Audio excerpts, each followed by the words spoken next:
Hi everybody! So for today's video, mugawas ko. Nag-crave manggugug parata. So kinahanglan na itong mugawas magpalit ko din. Mag-i-start telling ako about sa oh my god, super init. Sa second phase, there is a Dubai. So aside sa mga nakikita nyo magagandang building, dito po sa Dubai ay second phase, no? Ito yung mga araw-araw na pamumuhay ng mga Pinoy na katulad ko na yung nasa standard lang ang buhay. Like, minimum wage lang ang sinasahod. So, kanya akong lugar na gipuy-an is like mura siya standard sa kanang isa na. Tawag ano sa squatter area, wait lang. Kana siya guys, mga villa na siya diri na. Usually mga nakapuyo kana siya. Pinay, African, tawagan. Napay suka gani mga daghan nagainom diri. Indian, Bangladesh o kuang tanaw na siya.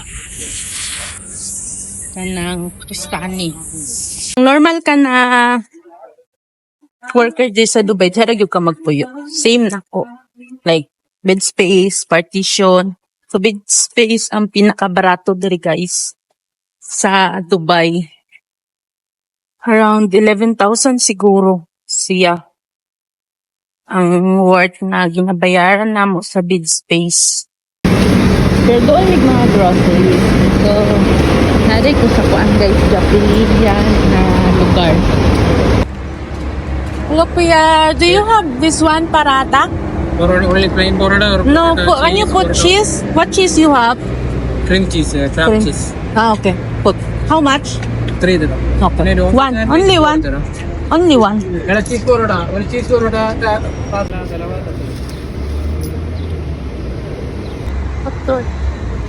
Actually, kuan ako diri. Mag 2 years na ko diri sa Dubai.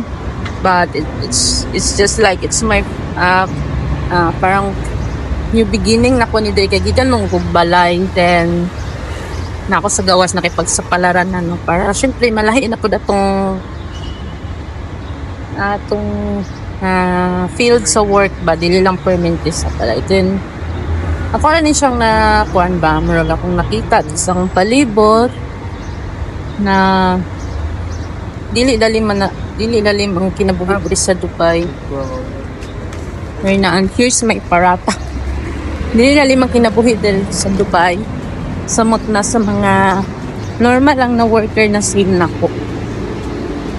Grabe struggle siguro sa atong mga tama ba akong gagi? Nasag naman ko.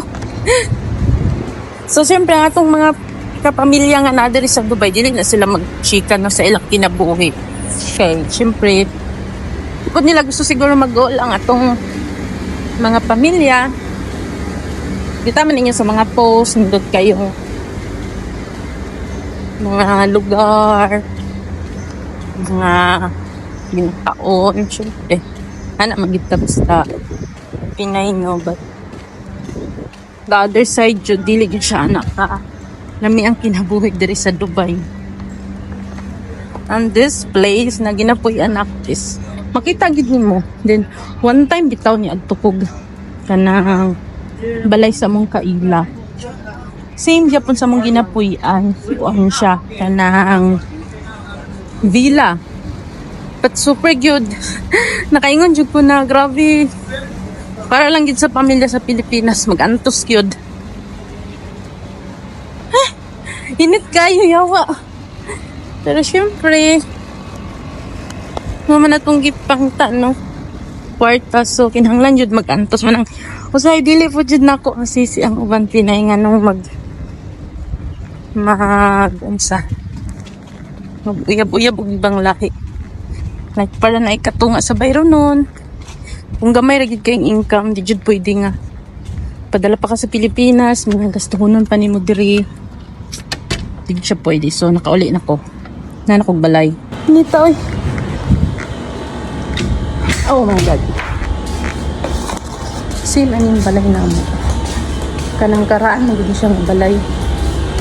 Ano yung una ni forma, pero very safety gid diri.